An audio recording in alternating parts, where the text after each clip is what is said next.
दोस्तों, चाहे जीवन में कुंवारे मर जाना, लेकिन कभी भी ऐसी स्त्री के साथ में विवाह मत करना, या फिर कहे तो किसी प्रकार का रिश्ता, दोस्ती या फिर संबंध ऐसे स्त्रियों से भूल कर भी नहीं रखना। दोस्तों, आज आप जीवन की एक ऐसी सच्ची कहानी से रूबरू होने वाले हो जिससे आपको अपने आसपास के स्त्रियों के बारे में ऐसी राज पता चलेगी जिसे सुनकर आपका रूह कांप जाएगा। हाँ दोस्तों, इस कहानी में आप लोगों को सुनने के लिए मिलेगा कि वो लड़की कैसी हुआ करती है जिनसे इंसान अगर भूल से भी शादी कर ले तो वह बर्बाद हो जाता है, चाहे कितना भी धन कमाए लेकिन हमेशा गरीब ही बना रहता है। दोस्तों, एक दिन भगवान विष्णु और मां लक्ष्मी बैठे हुए थे। तब माता लक्ष्मी पृथ्वी की तरफ देखती है और कहती है कि पृथ्वी लोक कितना स्वार्थी बन गया है। ऐसे में कौन अपना है और कौन पराया, आज के समय में यह समझना बहुत कठिन है। भगवान विष्णु बोले, हे लक्ष्मी, सही कह रहे हैं आप। अब मां लक्ष्मी बोली, ऐसे में जो एक जीवन साथी होती है, जो किसी इंसान के साथ उसके पूरे जिंदगी साथ रहती है, उसके बारे में पता होना बहुत जरूरी है। फिर भगवान विष्णु मां लक्ष्मी से कहे, सही कह रहे हो आप, नहीं तो किसी भी इंसान का जिंदगी एक पल में बर्बाद हो जाती है, वो अमीर से गरीब बन जाता है। माता लक्ष्मी ने कहा, हे प्रभु, ऐसी कौन सी बात है जो हर एक इंसान को उसके विवाह से पहले पता होना चाहिए। भगवान विष्णु कहते हैं, मैं आपको ये बातें एक कहानी के जरिए बताता हूं, आप बस कहानी को ध्यान से पूरा सुनना, क्योंकि आधा अधूरा ज्ञान कोई काम का नहीं होता। तो चलिए, आप लोगों का समय ज्यादा बर्बाद ना करते हुए गौर करते हैं जीवन की एक सच्ची कहानी की तरफ। इसके अलावा हे माता लक्ष्मी, जो भी भक्त इस वीडियो को लाइक करे और चैनल को सब्सक्राइब करके कमेंट में जय माता लक्ष्मी लिखे, उनके घर में धन की कभी कोई कमी न रहे, उनका घर हमेशा धन से भरा रहे। प्राचीन काल की बात है, एक गांव जो कि नदी के किनारे बसा हुआ था। उस गांव में एक बहुत ही दयावान राजा रहते थे और उनकी 2 रानियां थी, और राजा अपने पत्नियों से बहुत ही घनिष्ठ प्रेम करते थे। और एक दिन राजा के राजमहल में एक बेटा पैदा होता है, और इसी खुशी में गांव के जो राजा थे वो अपने दरबार में नृत्य सम्मेलन का आयोजन करते हैं। और इस नृत्य सम्मेलन में आसपास के गांव से भी कुछ लड़कियां भाग लेती है। शाम का समय था और नृत्य कला की आयोजन शुरू हो चुका था, और तभी राजा की नजर अचानक से एक सुंदर स्त्री पर पड़ती है, जिसका नृत्य देखकर राजा उन पर मोहित हो जाते हैं। और उसके बाद राजा मंत्री को कहकर अपने विवाह का प्रस्ताव उस लड़की के सामने पेश करवाते हैं। और वो लड़की इस प्रस्ताव को सुनकर के आश्चर्य में पड़ जाती है, और वो लड़की उस मंत्री से कहती है, मुझे कुछ वक्त दीजिए, मैं सोचकर बताती हूँ। फिर कुछ दिनों के बाद राजा उस लड़की से शादी कर लेते हैं। फिर कुछ सालों के बाद छोटी वाली रानी को 2 पुत्र होते हैं।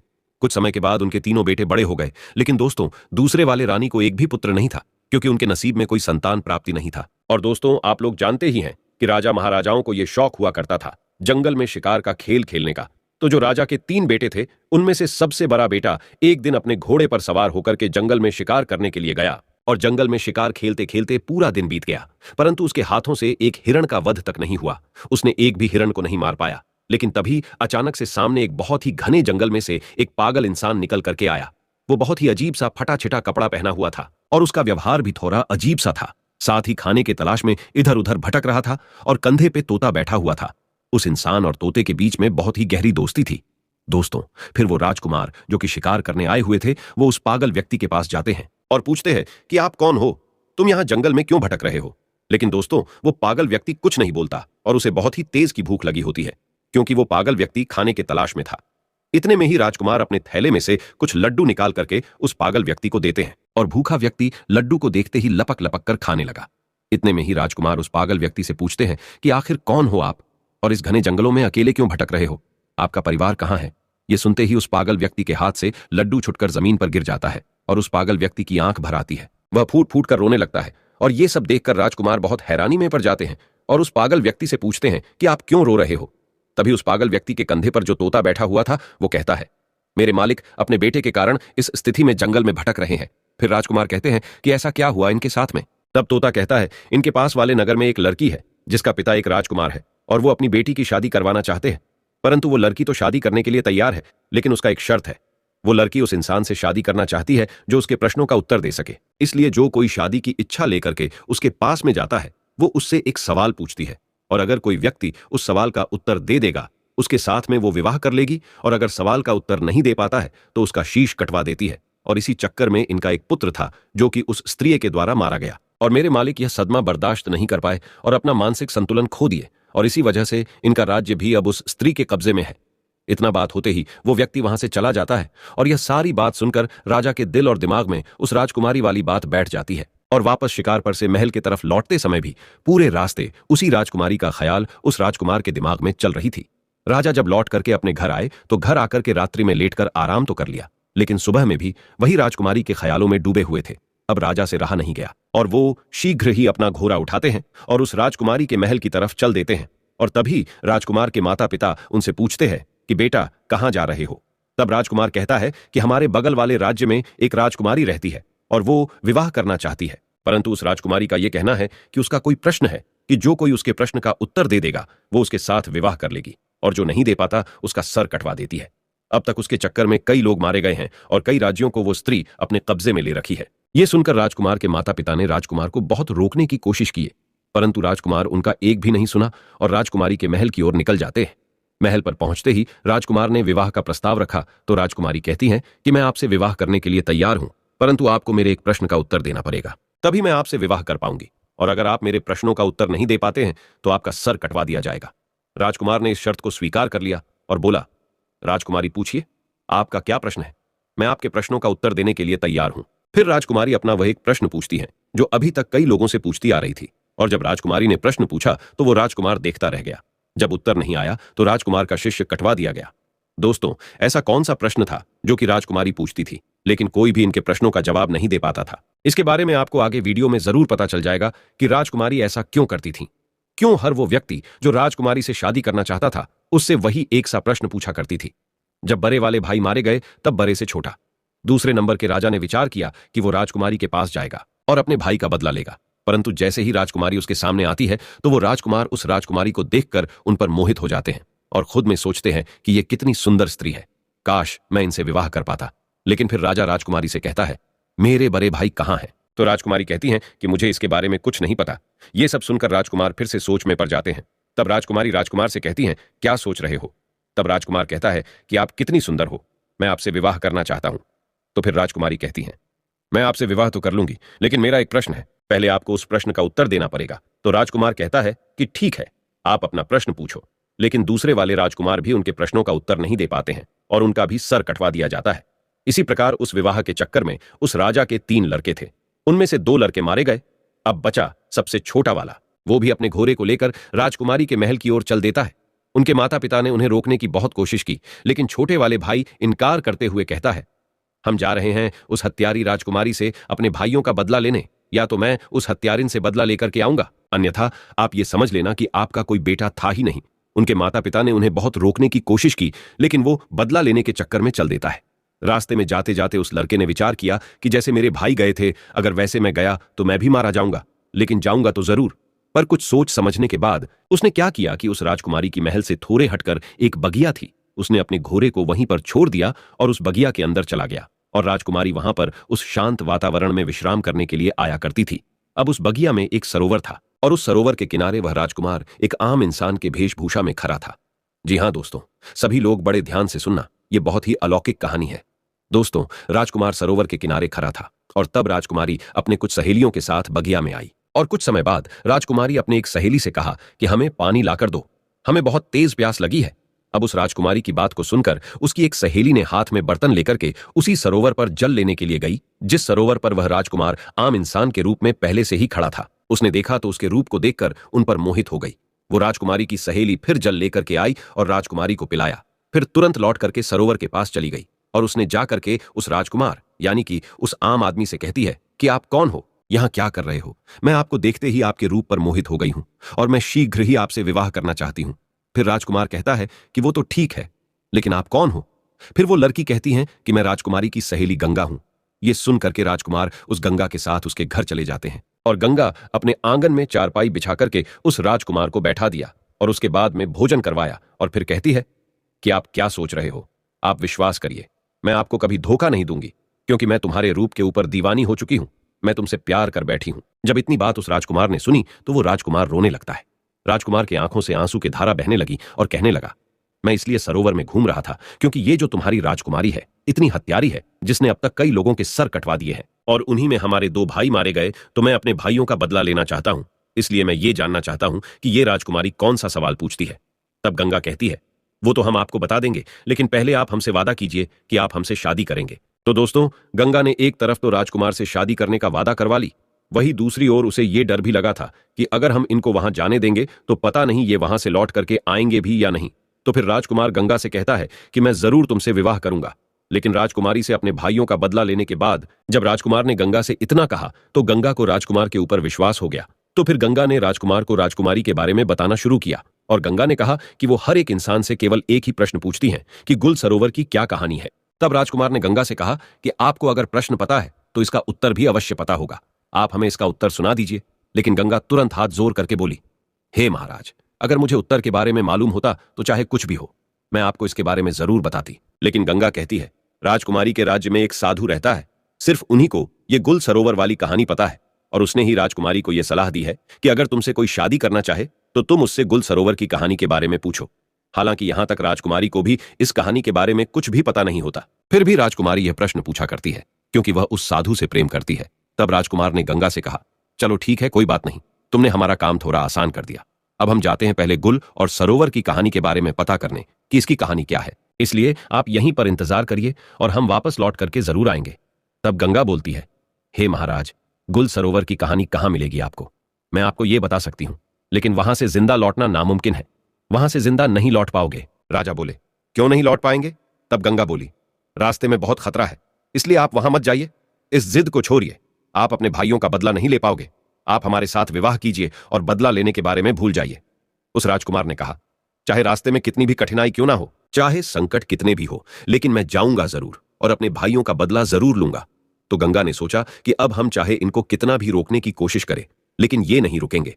तो फिर गंगा ने खुद एक घोड़ा और एक तलवार राजकुमार के हाथ में दिया और कहा कि ये घोड़ा और ये तलवार तुम्हारे काम जरूर आएगी, इसलिए आप एक काम करना, यहां से ठीक दक्षिण दिशा की तरफ जाओ और जब आप दक्षिण दिशा की तरफ जाओगे तो आगे आपको गुफा में एक शेर मिलेगा और उस शेर से आपको डरना नहीं है क्योंकि वह शेर बूढ़ा हो चुका है, जिस वजह से वो शिकार नहीं कर पाता और बहुत भूखा रहता है। जब आप उसके पास जाओगे तो इस तलवार की मदद से रास्ते में उस शेर के लिए कुछ खाने को जरूर ले जाना और जब वह शेर गुफा से बाहर आए तब उसके सामने यह खाने की चीज रख देना, वो उसे खा करके तुम्हारी मदद जरूर करेगा। बस इतना ध्यान रखना कि आप जब जंगल में थोड़ा आगे बढ़ोगे तो आप समुद्र के किनारे पहुंच जाओगे, तो वहां से आगे आपको समुद्र के उस पार जाना होगा। और इतना कहकर गंगा राजकुमार को विदा कर देती है और राजकुमार दक्षिण दिशा में जंगल की तरफ निकल जाते हैं। जाते समय गंगा बोलती है, महाराज भूल मत जाना, लौट करके जरूर आना, चाहे कुछ भी हो जाए, मैं आपका जीवन भर इंतजार करूंगी, मुझे आप भूलोगे तो नहीं। तो उस राजकुमार ने विश्वास दिलाते हुए बोला कि आप चिंता मत करो, मैं लौट करके जरूर आऊंगा और तुमसे विवाह करूंगा, इसलिए आप तनिक भी चिंता मत करो।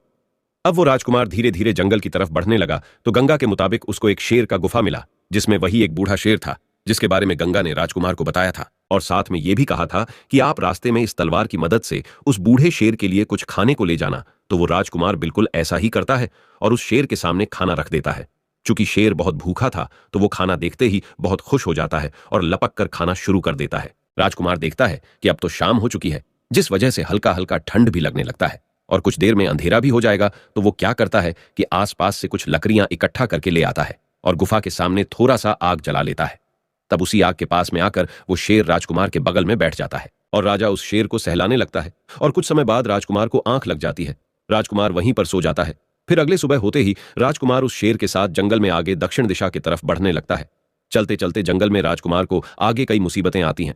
कई तरह के जानवर राजकुमार के सामने आते हैं, लेकिन उस बूढ़े शेर की दहाड़ से सभी जानवर डर के भाग जाते हैं और इसी तरह राजकुमार उस बूढ़े शेर के साथ चलते चलते समुद्र के किनारे पहुंच जाते हैं और पहुंचते ही देखते हैं कि थोड़े दूर पे एक व्यापारी कई हाथियों पे सामान लादकर कुछ सैनिकों के साथ समुद्र के तट पर खड़े हैं। अब वो राजकुमार उस व्यापारी के पास जाता है तो व्यापारी उससे पूछता है कि कौन हो आप, यहां क्या कर रहे हो।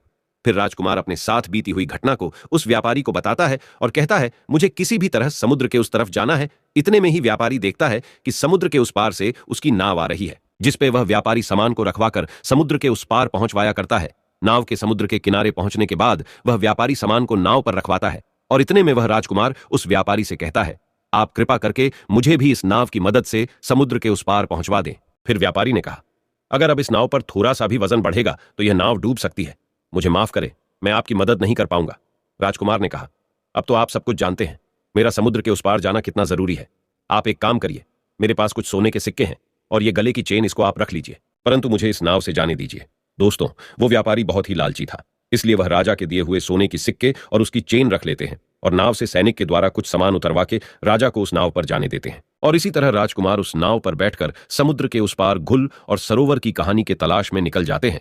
ठीक 15 दिन बाद राजकुमार समुद्र के उस पार एक नगर में पहुंच जाते हैं और नगर में गुल और सरोवर की कहानी के तलाश में इधर उधर भटकने लगते हैं। और देखते देखते वो राजकुमार एक राज्य में पहुंचते हैं और जिस राज्य में वो पहुंचे उस राज्य का नाम गुल होता है और वहां के राजा का नाम सरोवर था। वहां पर पहुंचकर राजकुमार देखता है कि सरोवर नाम के राजा के राज्य में नृत्य कला होता था और वहां पर कई लोग आया करते थे, संगीत बजता था, नृत्य कला होता था, सभा में चारों ओर आनंद का माहौल रहता था। और राजकुमार ने क्या किया कि उन्हीं लोगों के बीच में जाकर बैठ गया।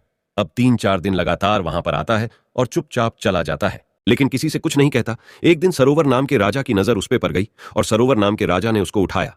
सभा के अंत में उससे कहा, मैंने आपको देखा कि आप 3-4 दिन से आते हो, ना किसी से कुछ कहते हो और ना ही किसी से कुछ बोलते। आप इस राज्य के नहीं लगते हो, इससे पहले कभी यहां दिखाई भी नहीं दिए। कौन हो आप, क्या करना चाहते हो? राजकुमार को तो गुल और सरोवर की कहानी पता करनी थी और उन्हें अच्छी तरीके से पता था कि इस कहानी के बारे में सरोवर नाम के राजा को जरूर पता होगा। इसलिए राजकुमार सरोवर नाम के राजा से कहता है, महाराज, मैं कुछ संगीत गाना चाहता हूं। यह सुनकर सरोवर नाम के राजा उनसे बोलते हैं कि कौन सा संगीत? ठीक है, आप सुनाइए। और इतने में सरोवर नाम के राजा के इशारे पर पीछे से ढोल बजने लगते हैं और राजकुमार संगीत गाने लगते हैं। उस राजकुमार ने इतना सुंदर संगीत सुनाया कि पूरी सभा बैठी हुई वाह वाह करने लगी। राजा खुश हो गया और राजा ने खुश होकर के बोला, हम तुम्हारे इस गायकी से इतने खुश हैं कि आप चाहे तो कुछ भी मांग सकते हो।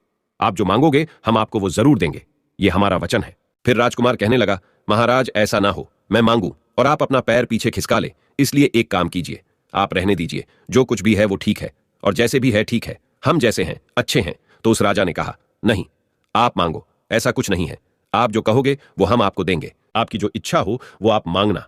अब उस राजकुमार ने कहा, हे महाराज, मुझे कुछ नहीं चाहिए, मुझे केवल आप गुल और सरोवर की कहानी बता दीजिए। उस सरोवर नाम के राजा को पसीना आ गया, जो सरोवर नाम का राजा था। उसने कहा, तुमने यह क्या मांग लिया? तुम मुझसे मेरा पूरा साम्राज्य मांग लेते, वो भी मैं तुम्हें दे देता, लेकिन तुमने मुझसे यह कैसा सवाल पूछ लिया? इसकी कहानी मैं जानता हूं, लेकिन मैं वो तुम्हें बता नहीं सकता। तभी राजकुमार ने कहा, महाराज, कुछ समय पहले आपने ही तो यह कहा था कि आप जो मांगोगे हम आपको वो दे देंगे, इसलिए आप केवल मुझे वही गुल और सरोवर की कहानी सुना दीजिए कि आखिर इस कहानी का क्या राज है। अब महाराज अपने ही दिए हुए वचनों में फंस जाते हैं और कहने लगे, अगर तुम्हारी यही इच्छा है, बार बार तुम यही जिद कर रहे हो, तो मैं तुम्हें गुल और सरोवर की कहानी तो सुना दूंगा, लेकिन ध्यान रखना, कहानी खत्म होने के तुरंत बाद हम तुम्हारा सर कटवा देंगे। अगर तुम इस बात पर राजी हो तो हम तुम्हें गुल और सरोवर की कहानी बताते हैं कि आखिर गुल और सरोवर की कहानी क्या है। राजकुमार ने कह दिया, ठीक है, आप मेरा सर काट लेना, लेकिन आप कहानी जरूर सुना देना। बोले, ठीक है, हम तुम्हें जरूर सुनाएंगे। तब महाराज मंत्रियों को इशारा दिया और नौकरों को भी इशारा दिया। अब नौकर चले हैं कारावास की तरफ। राजकुमार वहीं बैठा हुआ देख रहा है। तब नौकर क्या लेकर के आए कि एक लड़की है, वो बहुत सुंदर है, उसके शरीर पर फटे पुराने वस्त्र है और उसके हाथों में पैरों में बेरियां परी हुई है। वो चल नहीं पा रही थी और इसलिए नौकर लोग मार लगाते हैं। अब वो राजकुमार देखता रह गया, ये क्या है, मेरी समझ में नहीं आया। तब तक उस लड़की को ला करके सरोवर महाराज के सामने खड़ा कर दिया। अब राजकुमार के सामने उस सरोवर नाम के राजा ने कहानी शुरू की। तुम सुनना चाहते थे गुल सरोवर की कहानी क्या है, तो सुनिएगा, मेरा ही नाम है सरोवर राजा, मैं ही हूं वो सरोवर, और गुल ये लड़की है जो तुम्हारे सामने हथकरी और बेरियों में जकरी हुई है। राजकुमार कहने लगा, महाराज, आप सरोवर और ये लड़की गुल, इसका मतलब आपकी ही कहानी है? महाराज ने बोला, हाँ, ये मेरी ही कहानी है। राजकुमार ने कहा, फिर तो आपसे अच्छी तरह और कौन बता सकता है? महाराज बोले, सुनो, हमारी कहानी क्या है। मैं विवाह से पहले एक बार जंगल में शिकार खेलने के लिए गया था, तो वहां ये लड़की अपनी सहेलियों के साथ बगिया में बैठी हुई थी। ये सब बातें उस सरोवर नाम का राजा समझा रहा है कि उस दिन बगिया में घूमते घूमते हम पहुंच गए तो हमारी नजर इस स्त्री के ऊपर पड़ी। ये गुल नाम की लड़की जो तुम्हारे सामने खड़ी है, इसकी नजर हमारे ऊपर पड़ी और इसे देखकर हम इस पर मोहित हो गए और हमें देख करके ये भी हम पर मोहित हो गई। मैं इस स्त्री के रूप पर इतना मोहित हो गया कि मैं इसके रूप का दीवाना हो गया। अब क्या बताए, इस लड़की को देखकर हम तो कुछ नहीं बोल पाए, लेकिन इस लड़की ने मुझे अपने पास बुला लिया और कहा, कौन हो आप, कहां से आए हो, क्या नाम है तुम्हारा, क्या देख रहे हो? तो फिर मैंने उलझी हुई आवाज में से जवाब दिया, मेरा नाम सरोवर है और मैं इस राज्य का राजा हूं, और आप कह रहे हो कि क्या देख रहे हो, तो आप इतनी सुंदर हो कि ऐसा लगता है हम आपको ही देखते रहे। तो इससे पहले कि मैं इस लड़की से कुछ पूछता, तब तक में इस लड़की ने हमसे पूछ लिया कि क्या आप मुझसे शादी करोगे। जो बात मेरे दिल में थी वो इसने कहा तो मैं बहुत खुश हो गया। अब ये लड़की मुझे साथ में लेकर के अपने घर पहुंची। अपनी मां से जाकर के हट की है, मां, मैं अगर विवाह करूंगी तो इसी के साथ मैं करूंगी, अन्यथा मर जाऊंगी। मां बाप ने बहुत समझाया कि बेटा, इनके घर खानदान का कोई पता नहीं कहां के रहने वाले हैं, इसका कुछ पता नहीं है। और उसकी मां कहती हैं कि एक अजनबी के साथ मैं तुम्हारा विवाह कैसे करा सकती हूं। तब महाराज कहता है, उस समय वो लड़की बार बार अपने माता पिता से विनय करने लगती है और खाना पीना तक छोड़ देती है। अब इसके जिद के सामने इसके माता पिता मजबूर होकर इसका विवाह मेरे साथ करवा दिए। और फिर वह सरोवर महाराज राजकुमार से कहता है, जरा ध्यान से इस कहानी को सुनना। क्योंकि इस कहानी में अब बहुत ही राज खुलने वाला है। होता यह है कि इस लड़की का विवाह जब मेरे साथ हो गया, तब विदा होकर के मेरे साथ मेरे घर के लिए आ रही थी। तो रास्ते में यह बहुत ही प्रसन्न थी और मुझसे कह रही थी, मुझे मेरे मन चाहे पिया मिले हैं और मैं खुद दुखी रह सकती हूं, लेकिन इनको कभी दुखी नहीं रहने दूंगी। और कहती थी कि मैं खुद संकट में रह सकती हूं, लेकिन इन पे कभी आंच नहीं आने दूंगी और अपने पिया से हमेशा लगाव बना के रखूंगी। ऐसे ही करके हम अपने घर पहुंच गए और इसे अपने घर ले आए। और अब तो हम उसके प्यार में इतना पागल हो गए कि सब कुछ भूलते जा रहे थे। हम अपना राज्य का दरबार भी समय से पहले बंद करके घर पहुंच जाते थे। ऐसे ही कुछ दिनों तक चलता रहा और कुछ दिनों के बाद से जब घर लौट के इस स्त्री के पास आते थे तो पता नहीं क्यों हमें बहुत जोर की नींद आ जाया करती थी। और इतने में ही वो राजमहल से जंगल की ओर चल देती है। उस स्त्री के वहां से निकलते ही मैं भी वहां से निकल जाता हूं, इसके पीछे पीछे जाता हूं और तभी मैं देखता हूं कि वो स्त्री एक साधु के साथ में बैठी हुई हंस हंस कर बातें कर रही है। इतना सब कुछ देखते ही मैं सोचने लगा कि पता नहीं ये उसका रोजाना का काम था या सिर्फ आज का काम है। उसके बाद मैं चुपचाप वहां से वापस राजमहल में लौट जाता हूं। फिर राजकुमार उनसे कहने लगा कि आगे क्या हुआ। तो महाराज ने राजकुमार से कहा, उस दिन मेरा पूरा दिन उसी के बारे में सोचते सोचते निकल गया एवं दूसरा दिन भी संध्या होने चली और ये तो हमेशा यही सोचती रहती थी कि कब शाम होगी। तो फिर इसने खाना बनाया और मुझे दिया, लेकिन उस दिन हमने जानबूझकर खाना नहीं खाया। मैंने निर्णय किया कि आज चाहे कुछ भी हो जाए लेकिन सोएंगे नहीं। फिर देर रात तक उससे बातें करते रह गए एवं इतने में उस स्त्री ने कहा कि पिया, अब बहुत ज्यादा रात हो चुकी है, आप सो जाइए। तब मैंने आंखें बंद करके सोने का नाटक किया और तब ये स्त्री उसी साधु के पास चली जाती है। फिर मैं भी उसके पीछे पीछे गया तो मैं देखता हूं कि वो साधु हाथ में डंडा लिए उस स्त्री से बहुत ही गुस्से में कहता है कि आज तुम्हें यहां पर आने में इतना समय क्यों लग गया, कहां थी इतनी देर तक। फिर वो स्त्री हाथ जोड़ करके साधु से क्षमा मांगते हुए कहा, मेरे पिया आज विलंब से सोए थे, इसलिए मुझे आने में इतनी देर हो गई। फिर स्त्री ने साधु से कहा कि अगले बार से ऐसा कभी नहीं होगा, क्योंकि अगले बार मैं उसके खाने में जहर देकर के उसे सदा के लिए सुला दूंगी और आपके पास आ जाऊंगी। तभी मैंने उसके मुख से यह बात सुनी तो मुझे बहुत ही तेज पसीना आने लगा और मैं घबरा गया।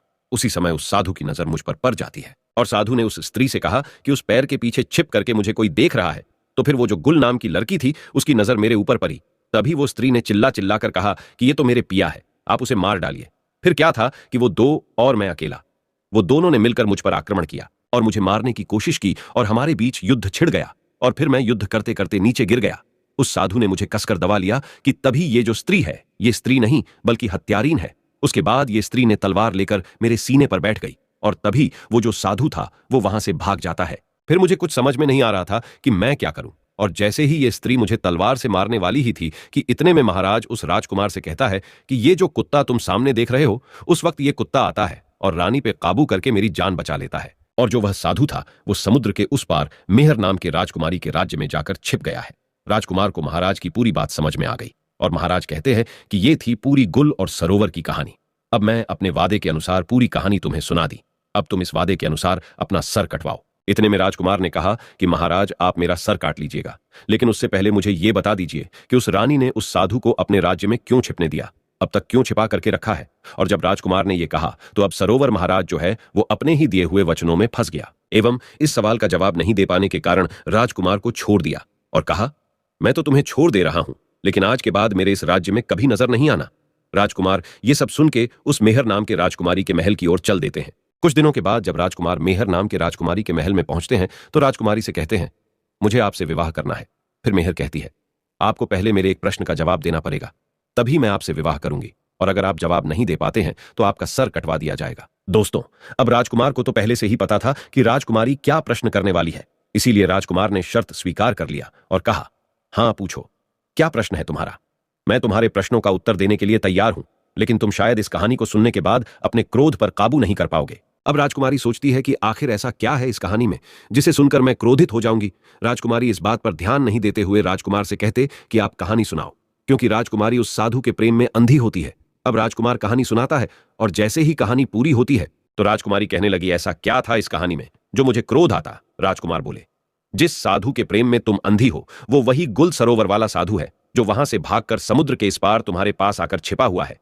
अब मेहर को विश्वास नहीं होता और वो तुरंत राजमहल से निकलकर अपने राज्य में उस साधु के यहां पहुंचती है और उस मेहर के साथ पीछे से वह राजकुमार भी जाता है और मेहर उस साधु से पूछती है कि तुम कौन हो। साधु घबरा जाता है और कुछ बोल नहीं पाता। इतने में राजकुमारी समझ जाती है कि यह पक्का वही इंसान है। अब राजकुमारी उस साधु से कहती है, तुम्हारे चक्कर में कई लोगों का सर कटवाया गया, तुम खुद सभी लोगों को जंगल में ले जाकर के सिर कटवाए हो, अब तुम्हें भी सजा मिलेगी, तुम्हारा भी सर राज्य के सभी लोगों के सामने कटवाया जाएगा।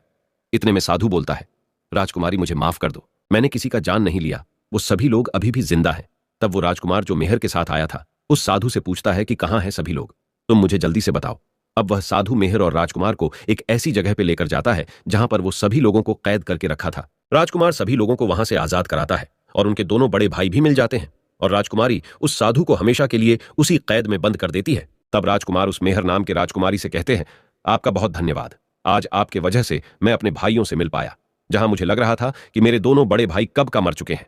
और इतना बोलने के बाद राजकुमार मेहर नाम के राजकुमारी से कहते हैं, जीवन में कभी भी किसी इंसान को दूसरे पे विश्वास नहीं करना चाहिए जब तक कि आपको उस दूसरे इंसान के बारे में पूरी जानकारी नहीं हो, क्योंकि ज्यादातर इंसान के अंदर खुद के लिए स्वार्थ छुपा होता है। राजकुमार कहता है, जब कोई इंसान कभी कभी किसी परिस्थिति में चतुराई या चालाकी दिखाता है या दूसरों को बेवकूफ मानते हुए कोई अभिनय, ढोंग या पाखंड करता है तो इसे त्रिया चरित्र कहते हैं कि कैसे जब एक इंसान को अपना स्वार्थ दिखने लगता है तो वह अपने लोगों को भी बेवकूफ बनाकर अपना स्वार्थ को पूरा करता है और उसके साथ रहने वाले लोगों को इसके बारे में भनक तक नहीं लगता कि यह स्त्री या पुरुष त्रिया चरित्र की खेल कर रहा है। आज के टाइम में हर दूसरा लोग त्रिया चरित्र कर रहा है जिसके अंदर थोड़ा सा भी स्वार्थ है। इसलिए दोस्तों, जो आपके दिल के करीब है उसके बारे में आप पूरी जानकारी रखिए कि उसके अंदर खुद को लेकर कोई स्वार्थ तो नहीं छुपा है, और अगर ऐसा है तो आप उनसे थोड़ा दूर ही रहिए, क्योंकि ऐसे में आपको जिंदगी के हर एक कदम पर धोखा ही मिलेगा, क्योंकि एक स्वार्थी इंसान अपने स्वार्थ के लिए जिंदगी में कुछ भी कर सकता है।